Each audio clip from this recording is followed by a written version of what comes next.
आज हम लोग स्टार्ट करेंगे एक बहुत important chapter, the French revolution. France की क्रांति, एक ऐसी क्रांति जिसमें फ्रांस के राजा यानी मोनार्क को ही खत्म कर दिया गया। कहानी शुरू होती है 1774 में, जब लुईस 16 फ्रांस के राजा बनते हैं। उनकी पत्नी मैरी एंटोनेट ऑस्ट्रिया की एक प्रिंसेस थी। लंबे समय से चले आ रहे वॉर और आलीशान पैलेस ऑफ वर्साई के मेंटेनेंस के खर्चे के कारण लुईस 16 जब गद्दी पर बैठते हैं तो उनको अपना खजाना खाली मिलता है। फ्रांस ने अमेरिका की 13 कॉलोनीज को ब्रिटेन से इंडिपेंडेंस दिलाने में मदद की थी, जिसके कारण उस पर 2 बिलियन लिब्रेस से अधिक का कर्ज हो गया था। लिब्रे उस समय फ्रांस की करेंसी हुआ करती थी। लेंडर्स अब लोन पर 10% से ज्यादा टैक्स लेने लगे थे और ऐसे समय पे राजा के पास टैक्स बढ़ाने के अलावा और कोई चारा नहीं था।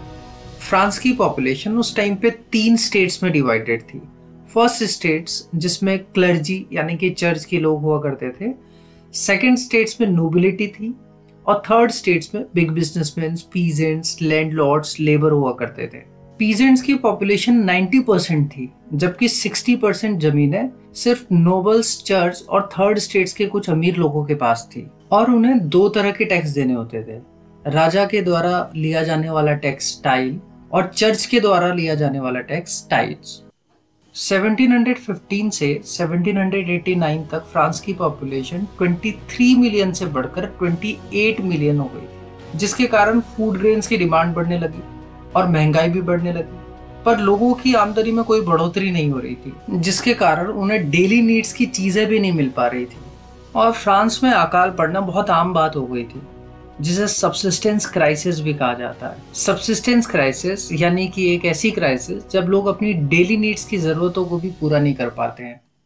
18th सेंचुरी में थर्ड स्टेट्स में से ही एक सोशल ग्रुप उभर कर आया जिसका नाम है मिडिल क्लास। मिडिल क्लास के लोगों ने ओवरसीज ट्रेडिंग और बिजनेस के जरिए वेल्थ हासिल की थी और ये लोग एजुकेटेड भी थे। अब क्योंकि ये लोग एजुकेटेड थे, इसीलिए ये लोग अब फर्स्ट और सेकंड स्टेट्स को बाय बर्थ से जो प्रिविलेज दी जाती थी उसको अपोज करने लगे और इस तरीके के फ्रीडम और इक्वालिटी के आइडिया को उस समय के फिलोसोफर्स ने भी काफी आगे बढ़ाया। जैसे जॉन लॉक ने अपनी 2 ट्रीटीज ऑफ गवर्नमेंट में राजा की एब्सोल्यूट पावर का विरोध किया है।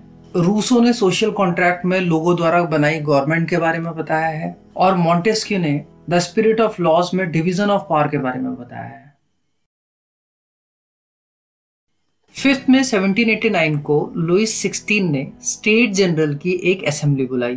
फ्रांस में टैक्स बढ़ाने का प्रोसीजर पहले से ये था कि मोनार्क पहले स्टेट जनरल की एक असेंबली बुलाएगा और उसके बाद ही टैक्स बनाने का प्रपोजल पास होगा। State general first state, second state और थर्ड स्टेट के लोगों के रिप्रेजेंटेटिव की एक बॉडी हुआ करती थी। फर्स्ट स्टेट और सेकंड स्टेट में 300 मेंबर्स थे और थर्ड स्टेट में 600 मेंबर थे, लेकिन तीनों स्टेट को सिर्फ एक एक वोट देने का ही अधिकार था। यानी कि फर्स्ट स्टेट के पास 1 वोट, सेकंड स्टेट के पास भी 1 वोट और थर्ड स्टेट के पास भी 1 वोट। फर्स्ट स्टेट और सेकंड स्टेट का वोट हमेशा राजा के फेवर में रहता, जिसकी वजह से थर्ड स्टेट के फेवर में कोई भी डिसीजन नहीं आ पाता था। लेकिन इस बार थर्ड स्टेट के लोगों ने हर एक मेंबर्स के लिए एक एक वोट की डिमांड करी। राजा ने उनकी इस डिमांड को रिजेक्ट कर दिया और वो लोग प्रोटेस्ट में वहां से बाहर आ गए। उन्होंने अपने आप को नेशनल असेंबली घोषित किया और ऐसा कॉन्स्टिट्यूशन बनाने का प्रण लिया जो राजा की पावर को सीमित करता हो। दूसरी ओर उसी दौरान 14 जुलाई को ब्रेड की बढ़ती कीमतों के कारण औरतों ने दुकानों पर धावा बोल दिया। राजा ने आर्मी को पेरिस में घुसने के आदेश दे दिए, जिसका सामना करने के लिए करीब 7000 लोगों ने अपनी एक आर्मी बना ली और हथियार की तलाश में फोर्ट्रेस प्रिजन बेस्टाइल पर हमला कर दिया। वहां के कमांडर को मार दिया और कैदियों को छुड़ाकर बेस्टाइल के किले को गिरा दिया। फाइनली लुईस 16 ने नेशनल असेंबली को रिकॉग्नाइजेशन दे दी और फ्रांस अब एक कॉन्स्टिट्यूशनल मोनार्की बन गया। और 4 अगस्त 1789 को फ्यूडलिज्म खत्म कर दिया गया, क्लर्जी की प्रिविलेजेस को वापस ले लिया गया, टाइट्स एबॉलिश कर दिया गया और चर्च की जमीनों को वापस ले लिया गया। फ्रांस को अब पावर को लेजिस्लेटिव, एग्जीक्यूटिव एंड जुडिशरी में बांट दिया गया, लेकिन फ्रांस में वोट देने का अधिकार अभी भी सिर्फ एक्टिव सिटीजन्स को ही था। औरतें, बच्चे, 25 साल से कम उम्र के लोग और टैक्स न देने वाले लोग पैसिव सिटीजन्स में आते थे। लुईस 16 ने नेशनल असेंबली को तो रिकॉग्नाइजेशन दे दी थी, लेकिन कहीं ना कहीं वो अपनी पावर्स वापस पाना चाहता था और इसीलिए वो प्रशिया से मदद मांगने लगा। नेशनल असेंबली को ये पता लग गया और उन्होंने पहले ही प्रशिया और ऑस्ट्रिया के खिलाफ वॉर डिक्लेयर कर दिया। इसी वॉर के दौरान मार्शलिस भी गाया गया, जो अब फ्रांस का नेशनल एंथम है। सरकार की नीतियों को डिस्कस करने के लिए बहुत सारे क्लब्स बनने लगे थे, जिसमें से सबसे फेमस जैकोबियंस क्लब था और इसके लीडर थे मैक्सिमिलियन रॉबेस्पियर। 1792 में फूड की शॉर्ट सप्लाई और प्राइस राइज के कारण जैकोबियंस ने एक रिवॉल्ट प्लान किया। 10 अगस्त को पेरिस ऑफ ट्यूलरीज पर हमला किया और राजा को भी बंदी बना लिया। दोबारा इलेक्शन हुए, जहां 21 ईयर्स से अबव के सभी मेल्स ने वोट दिए और नई इलेक्टेड असेंबली कन्वेंशन कहलाई। और इस तरह से 21 सितंबर 1792 को फ्रांस से मोनार्की खत्म हो गई और वो एक रिपब्लिक बन गया। 21 जनवरी 1793 को लुईस 16 और उसके कुछ समय बाद मैरी एंटोनी को मौत की सजा सुना दी गई। 1793 से 1794 तक मैक्सिमिलियन रॉबेस्पियर फ्रांस के लीडर रहे। रॉबेस्पियर ने सीवियर कंट्रोल एंड पनिशमेंट की पॉलिसी अपनाई। अपने अगेंस्ट होने पर वह अपनी पार्टी के लोगों को भी मार दिया करता था और इसीलिए उसके काल को रीजन ऑफ टेरर भी बोला जाता है। प्राइस एंड वेजेस सरकार द्वारा डिसाइड किए जाने लगे, मीट और ब्रेड को राशन किया जाने लगा और पीजेंट्स को गवर्नमेंट रेट्स पर अनाज बेचने के लिए कंपेल किया जाने लगा। फाइनली 1794 में कोर्ट ने उसे कॉन्विक्ट किया और गुलिटन से उसे मौत की सजा दे दी गई। जैकोबियन गवर्नमेंट के गिरने के बाद मिडिल क्लास को पावर में आने का मौका मिला। फिर से एक नया कॉन्स्टिट्यूशन बना और फिर से एक बार नॉन प्रॉपर्टीड को वोटिंग राइट से बाहर कर दिया गया। 2 लेजिस्लेटिव काउंसिल 5 मेंबर की एक एग्जीक्यूटिव चुनती थी, जिसे डायरेक्टरी कहते थे। लेजिस्लेटिव काउंसिल और डायरेक्टरी में टकराव के कारण फ्रांस में इंस्टेबिलिटी बढ़ती जा रही थी और जिस इंस्टेबिलिटी ने मिलिट्री डिक्टेटर नेपोलियन बोनापार्ट के लिए फ्रांस के रास्ते खोल दिए। फ्रेंच रिवॉल्यूशन में शुरुआत से ही महिलाओं का बहुत बड़ा योगदान था और उन्हें आस थी कि उनको उनके अधिकार मिलेंगे। अपने इंटरेस्ट को डिस्कस करने के लिए उन्होंने अपने न्यूज़पेपर और क्लब्स खोले, जिसमें society of revolutionary and Republican women सबसे फेमस था।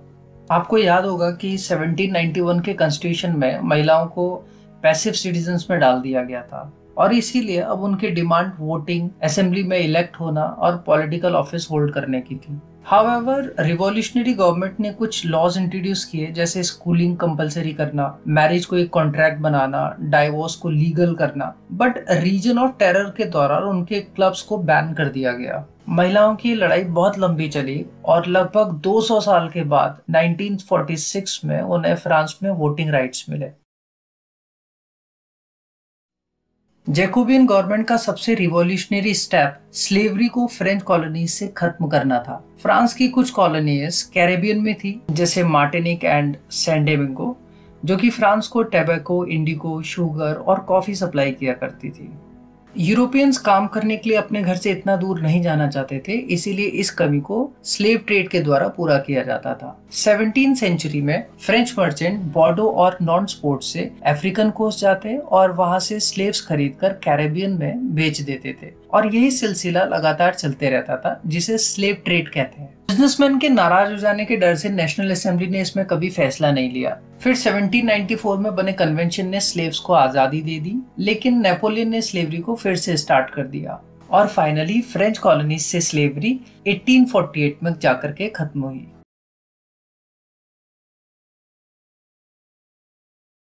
फ्रेंच रिवॉल्यूशन के बाद लोगों की लाइफ में भी बहुत बड़े बदलाव हुए। पहले कोई भी न्यूज़पेपर या बुक राजा के अप्रूवल के बाद छप सकती थी, लेकिन 1789 में जब बेस्टाइल का किले को गिराया गया, उसके बाद सबसे पहला जो चेंज हुआ वो ये था कि सेंसरशिप को खत्म कर दिया गया और अब freedom of speech and expression को नेचुरल राइट की तरह ट्रीट करा जाने लगा। 1804 में नेपोलियन जब यूरोप का एम्परर बना तो पहले लोगों ने उसे यूरोप के मॉडर्नाइजर यानी कि सुधारक के रूप में देखा, लेकिन जल्दी उसकी आर्मी को एक इन्वेडिंग फोर्स की तरह देखा जाने लगा। नेपोलियन 1815 में वाटरलू के युद्ध में हार गया, लेकिन इतने सब के बाद भी लोगों को लिबर्टी, डेमोक्रेटिक राइट का आइडिया प्रभावित करता रहा और यही फ्रांस की लीगेसी है।